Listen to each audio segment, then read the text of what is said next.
Msanii anayechipuka kwa majina Kareh B amewacha wengi na hasira baada yake kuchapisha ujumbe wa dharau kuhusu Stevo Simple Boy. Msanii huyu alisema kwa sababu ya baridi iliyoko, hata Simple Boy akimrushia mistari anaweza kumkubali kuwa mpenzi wake. Na nikinukuu, I think Simple Boy akinirushia mistari saa hii nitaingia box.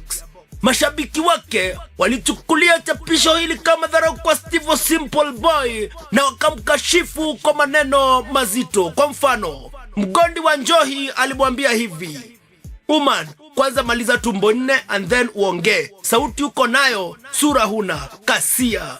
Eddie Joy akitumia emoji ya kicheko akasema, "Tafuta ujipawa, wachana na Mr. Handsome please." Wairimo Mbora akasema, "Never knew you are this insensitive." Mware wa Nisi akasema, "Haukai kusema vitu zingine aki, kwani Stevo sio mtu." Maureen Moreithi, "Tofauti yake na wewe ni kwa ati umebleach."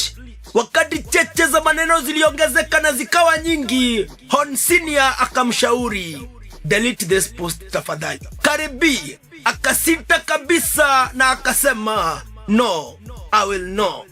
Juliet Mudhura akasema, "Not funny, not fair." Jemima Gethaiga, "Not funny. We are all created in God's image." Soma jumbe zingine katika picha zifuatazo.